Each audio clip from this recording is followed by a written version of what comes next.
សូមស្វាគមន៍មកកាន់ Channel Total HD ខេត្តមួយចំនួននៃប្រទេសថៃកំពុងរងគ្រោះដោយទឹកជំនន់ទឹកភ្លៀងយ៉ាងធ្ងន់ធ្ងរបាទប្រិយមិត្តទាំងអស់គ្នាដែលអញ្ជើញមកថ្មីមិនទាន់បានចុចពាក្យថាជាវ Subscribe Like និង Share បាទកុំភ្លេចជួយចុចពាក្យថាជាវ Subscribe Like និង Share ដើម្បីទទួលបាននូវព័ត៌មានថ្មីៗពី Channel Total HD ផងដែរបាទយោងតាមសារព័ត៌មានបាងកកប៉ុស្តិ៍បានឲ្យដឹងថាខេត្តនគរศรีធម្មរាជភាគខាងត្បូងនៃប្រទេសថៃកំពុងរងនៅទឹកជំនន់ទឹកភ្លៀងយ៉ាងធ្ងន់ធ្ងរបន្ទាប់ពីមានភ្លៀងធ្លាក់ចំនួន6ថ្ងៃជាប់ៗគ្នានេះបើយោងតាមសម្ដីរបស់លោកក្រៃសុនអវីសិតវុនដែលជាអភិបាលខេត្តដ៏ធំរបស់ប្រទេសថៃមួយនេះបានឲ្យដឹងថាចំនួនទឹកភ្លៀងបានធ្វើឲ្យប៉ះពាល់ដល់ភូមិចំនួន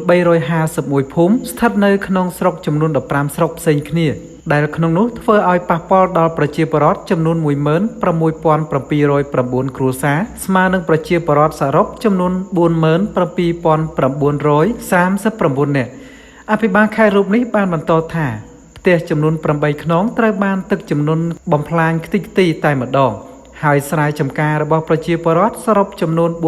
466គីឡូម៉ែត្រការ៉េក៏ត្រូវបានបំផ្លាញដោយទឹកជំនន់ផងដែរបើយោងតាមការចុះផ្សាយរបស់កាសែតបាងកកប៉ុស្តិ៍នៅក្នុងថ្ងៃទី4ខែធ្នូឆ្នាំ2020នេះបានបញ្ជាក់ថាមនុស្សចំនួន7នាក់ត្រូវបាត់បង់ជីវិតហើយ 50,000 នាក់ទៀតកំពុងរងការប៉ះពាល់ដោយទឹកជំនន់ហើយទឹកជំនន់នេះបានធ្វើឲ្យប៉ះពាល់ដល់ខេត្តចំនួន9និង8ខេត្តទៀតកំពុងតែរងការប៉ះពាល់ជាបណ្ដាហើយបញ្ហាដែលកំពុងប្រឈមមុខនៅពេលនេះ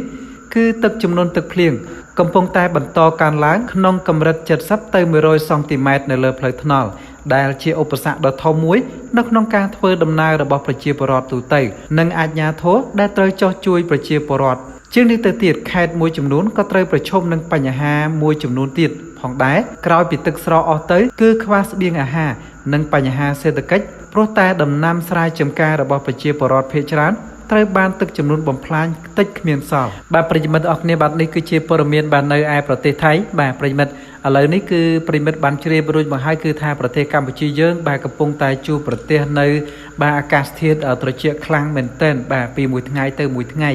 ហើយដោយឡែកគឺកាលពីថ្ងៃទី3ម្សិលមិញហ្នឹងគឺប្រទេសថៃបានជួបប្រទះនៅបញ្ហាគ្រោះទឹកចំនួនទឹកភ្លៀងយ៉ាងខ្លាំងមែនទែនដោយសារតែកម្រិតបញ្ហាទឹកចំនួនហ្នឹងគឺនៅតែបន្តកើនឡើងបាទដោយដែលប្រិយមិត្តបានជ្រាបរួចមកហើយគឺថានៅក្នុងរូបភាពវីដេអូហ្នឹងគឺមានបាទមើលទៅគឺថាគួរឲ្យរន្ធត់តែម្ដងបាទចំនួនទឹកភ្លៀងគឺខ្លាំងមែនទែនបាទជាពិសេសគឺមានបាទសត្វពស់សត្វអីបាទចេញពីក្នុងលូក្នុងដីអញ្ចឹងណាបាទធ្វើឲ្យប៉ះពាល់ខ្លាំងមែនទែនដល់ប្រជាពលរដ្ឋទូទៅនៅក្នុងខេត្តមួយចំនួននៃប្រទេសថៃបាទអរគុណប្រិយមិត្តអរគ្នាហើយកុំភ្លេចជួយចុចពាក្យថាជាវ Subscribe Like និង Share ដើម្បីទទួលបាននូវព័ត៌មានថ្មីៗបាទទាំងក្នុងនិងក្រៅប្រទេសពី Channel Total HD